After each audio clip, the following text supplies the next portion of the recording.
Salut à tous, ici Sylvain Navet pour Entre Rollist et on est toujours Octogone 2026 à Lyon sur le stand cette fois-ci de Manticorsga et je suis avec Florent de Chaos Project. Comment vas-tu aujourd'hui? Eh ben, écoute, ça va très très bien, merci, Ouais, c'est gentil. Il y a plein de monde, l'ambiance est sympa, ouais, voilà. Ça fait du bien, on avait arrêté les conventions pendant pas mal de temps et là maintenant qu'on récupère un peu de temps libre, ouais. on se redéplace et c'est super agréable de voir autant de joueurs. Ok. Et pour l'instant, comment ça se passe le salon? Ça se passe super bien. Ouais, parce que c'est un. Ce que tu avais fait la dernière fois que c'était un salon, c'était Octogone 2024, il me semble, ou même avant 22. ça. 22 même. Ouais. 22, ouais. Le dernier salon qu'on a fait, c'était à Cannes en 2022. D'accord, ouais, donc Donc ça, ça ça date. remonte, ça Ah remonte. ouais, ça date. 4 ans, ça passe vite le temps. Ouais, Ouais, ouais. ouais. Et du coup, on va en profiter parce que c'est la première fois, je pense, que tu es sur la chaîne Entre Rollistes. Et donc, dans Ouais. ce cas, ce qu'on va faire, c'est qu'on va faire une petite vision de la gamme. Donc, Chaos Project, c'est quoi vos projets? Qu'est-ce que vous faites? Dis-nous tout. Alors, Chaos Project, la principale activité, c'est de traduire les jeux de rôle de Cubicle 7 qui leur principale activité est de créer des jeux de rôle autour des univers de Games Workshop. Voilà. De Warhammer maintenant, parce que Game Workshop. Mais Warhammer oui. Fantasy, Warhammer 40 000 en gros, et Old World. Mhm. Voilà. Donc nous on a commencé par Warhammer Fantasy. Ouais. Donc voilà, on est à plus de 25 titres maintenant. Ça fait une belle gamme ouverte, vivante encore. Voilà, ça fait plaisir. Mhm. Et après, on va avoir Wrath and Glory, on va avoir Imperium Maledictum, Horus Heresy, et Old World et Age of Sigmar. Age of Sigmar qui vont arriver. Voilà. Ok. Donc, ça fait quand même une grosse gamme. Ça fait un univers qui est quand même assez énorme. Et en passant. L'univers de fantasy est énorme comme 44 de toute façon. Évidemment, ouais. Donc ce sont des univers énormes que particulièrement je suis super fan. Donc je suis la gamme aussi depuis très longtemps. Mais avant de rentrer dans les détails de tout ça, est-ce que tu peux nous parler des nouveautés que vous avez pour cette année? Alors pour cette année, on a principalement la mer des Griffes, Ouais. qui va parler de la mer du Nord avec les pirates, les Nordiques un petit peu, la piraterie dans les mers, la navigation sur les mers.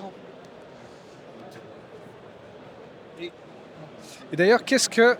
Oups, je manipulerai le livre un peu plus tard. Ouais. Mais du coup, dans ce bouquin-là, il y a donc, c'est un univers c'est une expansion, donc c'est pas une campagne, c'est bien Ah un non, setting. non, là on est du background, c'est du setting. Il va y avoir quelques règles en plus de navigation, de comment aborder un vaisseau, ce Ouais. genre de choses. Comment se défendre sur un vaisseau, les cales, les transports, la marchandise, le système de commerce fluvial et canotage. Mhm. Voilà. Donc on a Avec des PNJ bien sûr, ou en Mhm. couleur, comme souvent dans l'univers de Warhammer. Ok.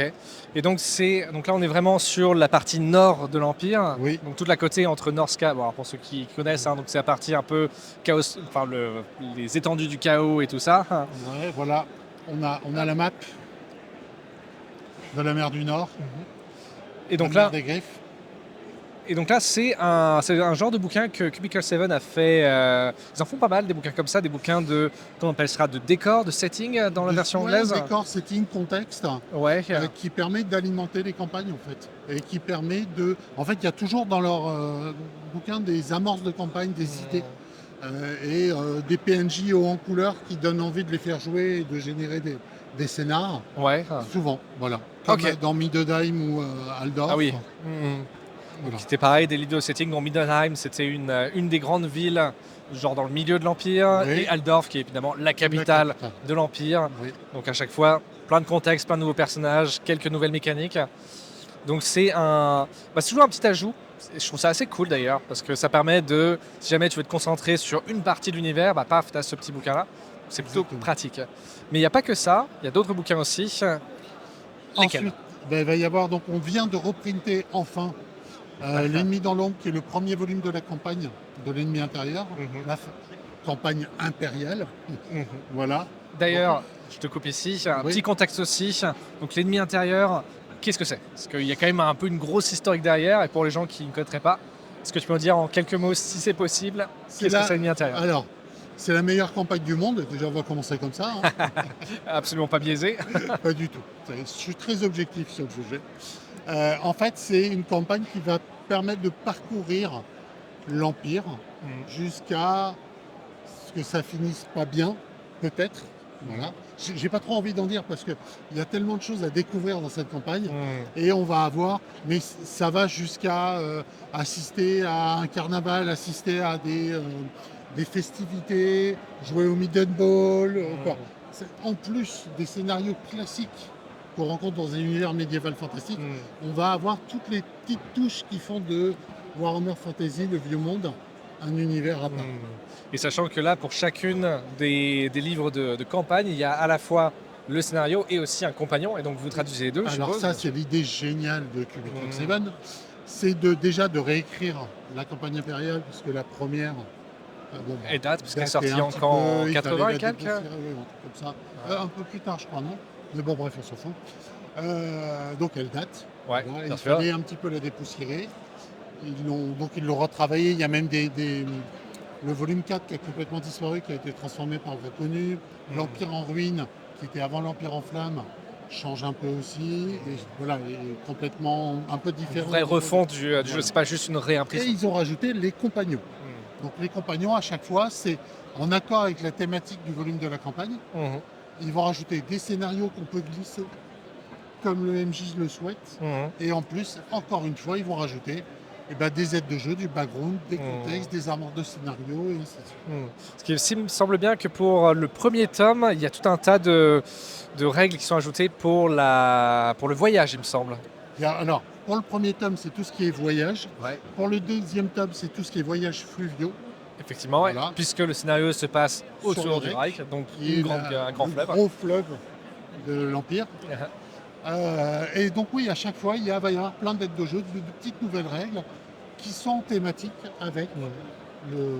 Bien sûr, ouais. Là, dans le pouvoir derrière le trône, par exemple, on rajoute la règle du Midden Ball, l'ancêtre de Blood Bowl. Parce que ça se passe encore une fois dans Middenheim, donc forcément, ça fait du lien. Voilà. Et d'ailleurs, tant qu'on est dessus, est-ce que tu peux en dire un peu plus sur la gamme? Parce que là, il y a les offres collector qui sont magnifiques. Du coup, est-ce que tu peux en dire où est-ce que ça en est? Et, parce que là, il n'y en a que 4 pour le moment. Oui. Et donc, quand est-ce Là, que le cinquième va arriver? donc, le volume 4 est sorti il y a un moment. Et là, le volume 5, donc on a eu l'approbation de mise en impression de Games Workshop. Ouais. Alors, pour parler franchement, comme on a eu des soucis sur le collector au niveau impression, il y avait des défauts de fabrication. Ouais. Avant de le lancer en fabrication, on a préféré de voir comment réagissait l'imprimeur, s'il assumait les défauts, ce genre de choses. Donc il assume complètement, on est rassuré. Donc on va lancer mi-juin l'impression de l'Empire en ruine, qui devrait arriver fin juillet, début août. Fin juillet, début août de cette année, donc. De cette année, et qui clôt la gamme. Ah oui, il est traduit, relu, relu, recorrigé, tout, voilà. On a même intégré les errata VO dedans, comme on fait pour chaque supplément, de toute façon. Donc voilà, il est prêt. On a même eu l'accord de Games Workshop et de Cubicle pour le lancer en impression, donc, comme j'ai déjà dit avant. Donc voilà, maintenant on attendait juste de se rassurer avec l'imprimeur. Ok, ah, mais c'est une bonne nouvelle ça. C'est une très bonne nouvelle. On est Enfin pouvoir sortir des livres. Ouais, et enfin pouvoir finir cette foutue collection. Voilà. Mais bref. Dernier bouquin que vous avez. Dernier bouquin, Les Vents de la Magie. Les Vents de la Magie, bon, voilà, tout est dans le titre. C'est comment gérer. Donc déjà dans le livre de base, il y a plein de choses sur la magie, elle explique.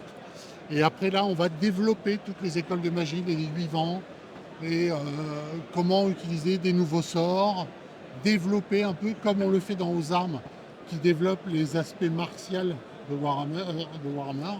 Et bien dans Vents de Magie, on va développer les aspects magie et prière. Et donc là, on va avoir à la fois des nouveaux sortilèges, mais aussi des nouvelles classes de personnages, de nouvelles carrières. Nouvelles classes de personnages, nouvelles carrières, nouveaux PNJ aussi, pareil. En électricité du coup, là, parce que c'est de la magie. Donc ça fait quand même masse de contenu, en tout cas pour les magiciens. Et encore une fois, ce qui est plutôt cool, c'est que si jamais tu veux pas faire un personnage magique, tu n'as pas forcément ce besoin-là. Tout à fait. Mais si jamais tu veux te plonger vraiment dans la magie, donc là, tu as des personnages, tu as même des scénarios, pas des scénarios, mais des accroches de scénarios à la fin, il me semble. Dans tous les suppléments, ils mettent toujours des petites accroches de scénarios, ce qu'ils appellent les hooks, les hameçons, qui permettent de dire, voilà, tiens, donc là par exemple, on est à tel endroit, il se passe ça, on est dans tel collège. Et hop, le petit hook pour dire, il paraît qu'il y a un professeur qui disparaît toutes les nuits, ce genre de choses.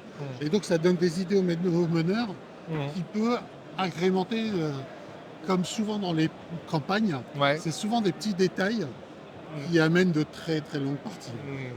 Donc c'est vraiment une bonne édition. En tout cas, moi, comme je disais, je suis beaucoup cette gamme. Donc, je suis content de voir ça. Est-ce qu'on peut faire un petit tour rapide, sauf si, est-ce que tu as autre chose en fantasy que tu voudrais présenter ou mettre en avant? Fantasy, j'ai Warhammer, voilà, c'est tout. Simplement. Tout simplement. Ensuite, est-ce que tu as peut-être quelques petites news ou c'est quoi les dernières sorties pour la partie 40K? Après, on pourra passer Alors sur là, le on a board. sorti enregistrement expurgé. Non, pardon, c'est enregistrement expurgé, qui là est du background, qui permet de construire des Space Hulk, de le faire explorer à ses Donc, joueurs. alors, je te pose 2 secondes. Un Space Hulk dans l'univers de Warhammer 40 000. Peut-être pour replacer Ah aussi, oui, c'est vrai. Warhammer 40 000, c'est un univers de science-fiction gothique complètement barré.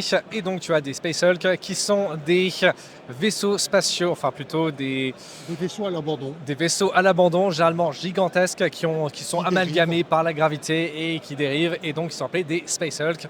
Et pour certains, pour beaucoup qui connaissent Warhammer, c'est aussi là où tu as plein de bestioles qui se battent dedans. Donc voilà, donc Dont Space les Hulk. Gen Stealer qui parcourent en principe les Space Hulk. Tout à fait, ouais. Ouais. Et donc les. Et ensuite, le ouais. prochain supplément qui a été lancé en impression, qui devrait sortir le mois prochain, c'est l'Église de l'acier. Et là, Ok. on va aborder tout ce qui est véhicules terrestres, et Hmm. volants, mais gravité. D'accord. D'accord. Donc On là, n'est pas nous- sur des gros vaisseaux qui partent dans l'espace, ce genre de choses. Parce que là, si je me souviens bien, il n'y a pas de règles spécifiques pour pour les véhicules, tout simplement. Voilà. Et donc là, ce nouveau bouquin-là va apporter à la fois des nouveaux profils pour les véhicules, Ouais. mais aussi de nouvelles règles de comment jouer dans les véhicules, comment combattre, Exactement. etc. Donc, Avec les véhicules orques, mes préférés, bien entendu. évidemment, Ouais. oui. Et donc ça arrivera. Est-ce qu'on a une Le mois date? prochain. Mois prochain. Milieu du mois prochain. D'accord. Voilà. Ok. Mi-juin. En plus de ça, toujours pour rester dans Warhammer 40 000, on a aussi Imperium Maledictum. Et tout à fait. News. News. Donc, on a le livre de base, on a le collector, on a l'écran qui sont intégralement traduits, maquettés, relus, corrigés. D'accord. Voilà. Et on est en attente de la mise en impression de Games Workshop. D'accord. Ok. Voilà. Donc, et là, Donc, logiquement, on devrait lancer l'impression, je dirais, le mois prochain pour une livraison octobre-novembre. octobre-novembre. Ok. Ça veut dire que là, octobre-novembre, en fin d'année, on a quand même pas mal de choses. Ça veut dire oui. que cette année, il y a Et pas on mal de va trucs qui vont sortir. enfin sortir Age of Sigmar aussi. Ah. Parce que Tu justement. voulais l'aborder, je le sens. Ouais. De ton côté, qu'est-ce qui reste en médiéval Ouais, j'avais dans le fond. Ouais, alors. Parlons-en peut-être maintenant. Donc, Age of Sigmar, en fait, pourquoi autant de retard? Déjà, on va commencer par ça. Ok. Donc, en fait, on a eu très vite eu. Ah, Age pardon, of Sigmar. excuse-moi. Oui. Age of Sigmar, c'est donc Vas-y. l'un des autres univers de Warhammer, donc fantasy. C'est une sorte de suite slash spin-off slash un peu étrange qui se passe dans globalement le même univers, mais pas exactement. Donc on va retrouver les mêmes sortes de mêmes espèces, mais avec un côté peut-être un peu plus épique fantasy que le côté plus grimdark, même si c'est quand même pas mal grimdark. Mais c'est donc un autre univers de fantasy qui donc s'appelait Age of Sigmar, qui colle aussi avec la version actuelle du jeu de plateau de Wargame Alors, d'Age of c'est Sigmar. vraiment un jeu héroïque assumé. Ouais. C'est clair. Donc. On joue des gros billes et on est content d'être des gros billes. Exactement, ouais. Y a pas de Contrairement à Warhammer ou dans souci. Warhammer Là, on joue des Fantasy. grouillots et on est content d'être des grouillots. C'est ça, ouais. Donc, Age of Sigmar, peut-être pour replacer le contexte, parce que Age of Sigmar, ils sont rendus quand même à, je crois qu'ils ont une dizaine de bouquins déjà chez Oui. Free League, et vous êtes rendu au premier. Au premier. Donc, pourquoi? Parce qu'il y a 3 ans, on était prêt à le sortir. Ouais. Voilà. Et Games Workshop nous a dit, ah, mais attendez, il y a un glossaire à respecter Uh-huh. qu'ils ne nous avaient pas donné en amont. Ok. Donc, du coup, le temps de prendre le temps de bien refaire la traduction, de bien le relire, on a préféré prendre le temps plutôt que de sortir un bouquin, surtout un livre de base, qui avait des soucis. On a eu la première version de Warhammer qui a eu ses soucis, Ouais. et on voulait absolument pas que ça se reproduise. Mhm. Donc on a préféré décaler, le faire proprement. Et là, la dernière relecture, parce qu'on l'a relu, on en est à la 6e ou 7e relecture, Ouais. il y a eu moins de 100 corrections à faire. Ok. Donc là aussi, on est en attente de mise en impression de la part de Cubicle et Games Workshop. Et on a de près la boîte d'initiation, le livre de base, le collector et l'écran. Et dès qu'on a lancé ça, on lance les traductions de tous les suppléments derrière, au D'accord. fur et à mesure. Pas d'un coup, hein, mais... Bien sûr. Et on va rattraper le retard qu'on a pris. Ok. Parce que d'ailleurs, alors avant de passer à ce sujet-là, est-ce qu'il y aurait d'autres nouveautés? Est-ce qu'il y aurait d'autres choses que tu voudrais nous présenter? Que ce soit fantasy, que ce soit Sigmar, que ce Alors, soit de autre? parler, en fait, on peut parler d'Allworld. Ah, effectivement, Old Par World, exemple. effectivement, je savais pas si vous l'aviez annoncé ou pas d'ailleurs. Parce On que, ne l'a pas encore annoncé, donc là, Alors, on alors, l'avait semi-annoncé puisqu'il devait y avoir une partie de démo de Whole World. oui, là. j'ai vu ça. C'est Mais justement, je me suis malheureusement, posé elle la n'a pas question. eu lieu, voilà. Alors, et avant, je te coupe encore. The Old World, c'est encore un autre spin-off de Warhammer qui se passe cette Fantasy. fois-ci, de Warhammer Fantasy, merci, qui va se passer, il me semble, 400 ans 200 avant, ans. 200 ans, donc 200 ans avant Warhammer Fantasy V4. Donc c'est le même univers, mais c'est un système qui va être différent, qui, de ce que j'ai lu, c'est plus accessible Plus que light, plus beaucoup light, plus ouais. light. C'est du D10. Mhm. En fait, on jette autant de D10 qu'on a dans la caractéristique et on va avoir un succès à faire inférieur ou égal à notre compétence. Mhm. Bon, si on a 3 en force et 4 en épée, eh ben, on va jeter 3 D10 et tous les 4 moins seront des succès. Ok, donc c'est un nouveau système et c'est quelque chose qui a été lancé là aussi pour coller avec le Wargame. Donc ils sont en train de ressortir une édition de The Old World en jeu Wargame et donc ils sortent aussi le jeu de rôle qui va avec, sachant Jeu que de figue. jeu de figurines, pardon, merci, effectivement, figurine Wargame. Et donc d'ailleurs il y aura même de la rétrocompatibilité entre Warhammer Fantasy V4 et la Old World, ou en tout cas des méthodes pour, il me Alors, semble, j'avais cru voir ça. Comme on a fait pour le petit livret de compatibilité, j'y arrive pas non plus, entre la V2 et la V4, Ouais. mais on l'a fait parce que des gens nous le demandaient, Ouais. Cubicle l'avait fait, donc on l'a fait, mais sincèrement, je suis pas convaincu. Ouais. Voilà. Ce jeu, voilà. Bon. Oui, alors, Mais bref, on va essayer d'être un peu plus précis. V2, V4, j'y crois pas. ouais. Voilà.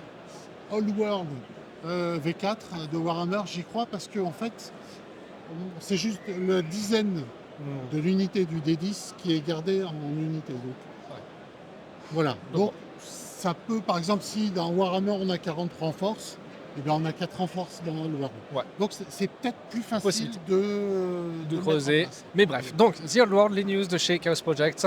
Donc, on a reçu à l'heure actuelle les fichiers parce qu'ils ont. Donc, comme toujours, on a mis en place le process de dire on attend que Cubicle lance l'impression de ces livres. Ouais. Une fois qu'ils ont lancé l'impression, on récupère les PDF et on lance les traductions. D'accord. Et sachant que les impressions ont commencé Il y a 2 mois. là, il y a 2 mois. Parce que là, moi, justement, j'ai pledgé pour la version anglaise que j'ai pas encore reçue, mais que je devrais recevoir bientôt dans ce mois, il me Dans semble. 1 ou 2 mois. Ouais. pense. Donc ça veut dire que c'est à partir de là que vous allez commencer. Voilà. En faire la fait, dès traduction. qu'ils lancent l'impression d'un livre, Ouais. ils nous mettent en place les PDF. Voilà. D'accord. Parce que il y a tellement de. En fait, le process de Cubicle, c'est de lancer une précommande de PDF, Ouais. la communauté les corrige, Mhm. et ensuite, ils lancent l'impression. Mhm. Donc, si nous, on commence à traduire à partir du PDF buggé, où il y a encore des bugs, c'est très compliqué, une fois que c'est De traduit, retraduire. de revenir derrière. Ok, ok. C'est pour ça qu'on a dit on stoppe tout. C'est pour ça qu'il y a eu un grand décalage un peu élastique sur Warhammer à un moment, et qu'on est en train là aussi de récupérer le retard. Mhm. C'est parce qu'on voulait absolument faire, ok, c'est sorti, on a le PDF, on lance la trad. Ok. Parce que. Et ce qui nous permet aussi de rajouter tous les errata VO de tous les bouquins. Mhm. Tu vois, par exemple, sur Le pouvoir derrière le trône, Ouais. en fait, on a eu plus de 500 errata VO qu'on a corrigés Mhm. par rapport à l'anglais imprimé. Ok. Donc c'est toujours, c'est bien. En fait, Ouais. ça nous permet de sortir une version Mhm. assez propre. Ok. Et donc The Old World, donc là vous allez bientôt recevoir les fichiers à Donc traduire. on a les fiches. Non, ça y est, on a tout. Ah, vous avez les fichiers déjà. tout, Ok. On a tout pour le guide du joueur, le guide du maître et le starter set et l'écran. D'accord. D'accord. Donc, et là, les traductions partent. Ok. Et donc là c'est un peu tout pour demander. 2027. 2027. Oui, donc, Ok. 2027. Ok. Cool. Je dirais deuxième trimestre 2027 en toute logique. Ok.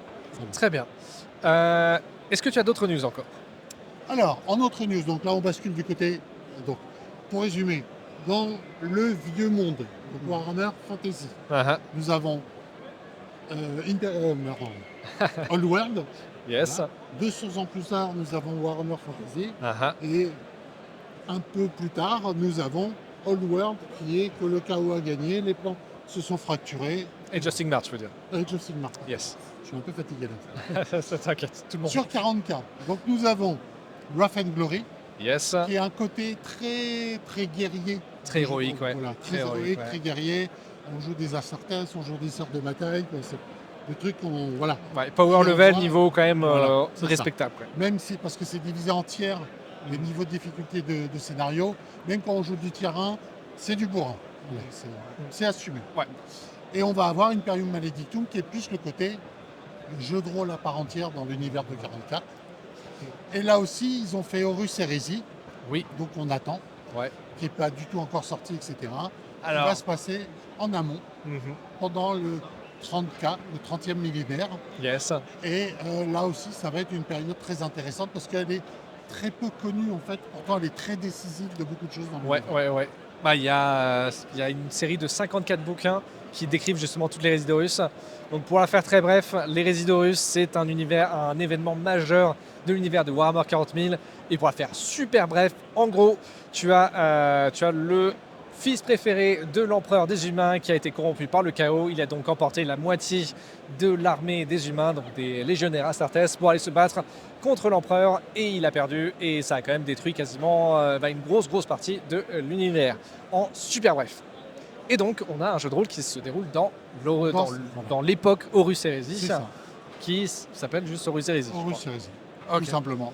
Et ça, il y a encore très peu de nouvelles en version originale. Parce qu'on a très peu de nouvelles de Cubicle qui est en train de le, Ouais, tout de le simplement, faire, ouais. de le faire valider par Games Workshop.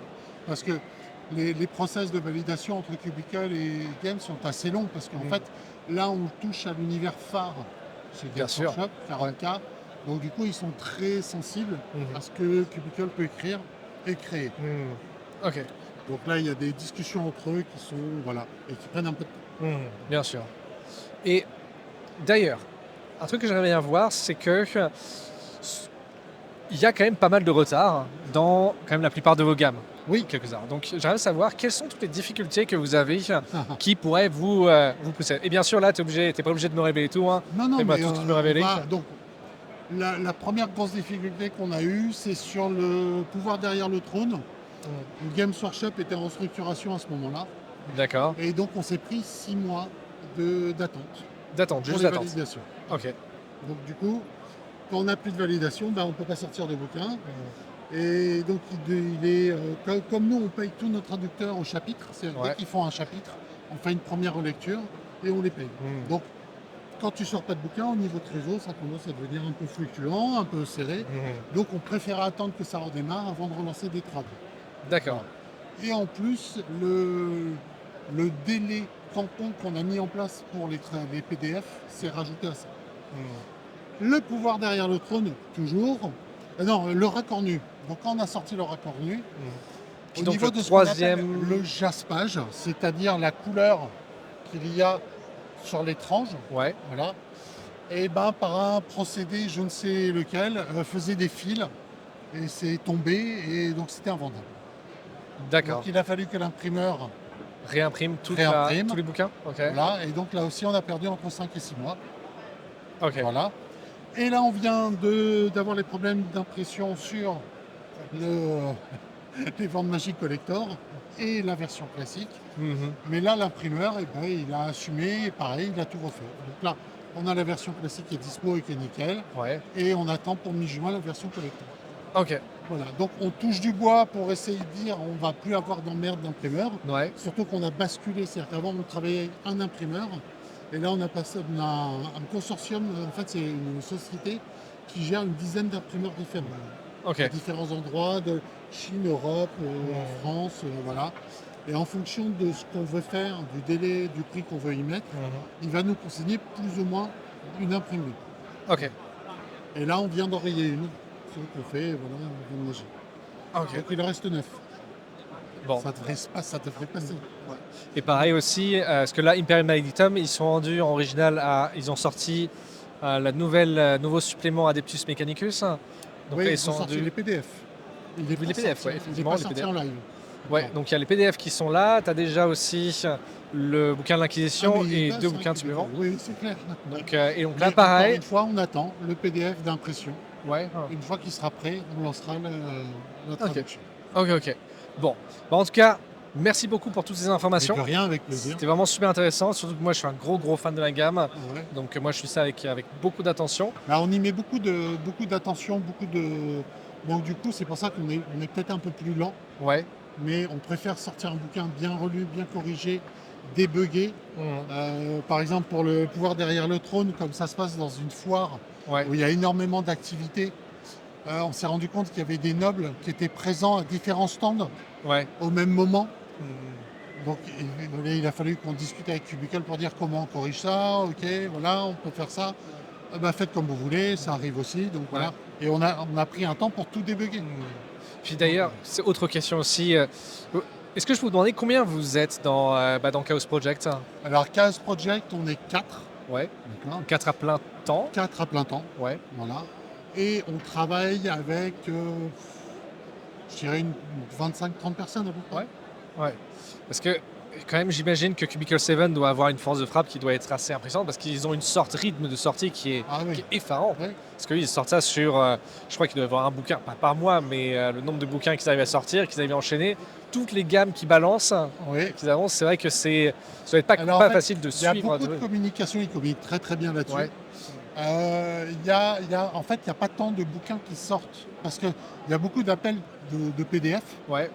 Donc là, on peut considérer que c'est sorti en PDF. Mhm. Et après, il va y avoir cette sortie physique Ouais. qui revient. Mhm. D'accord.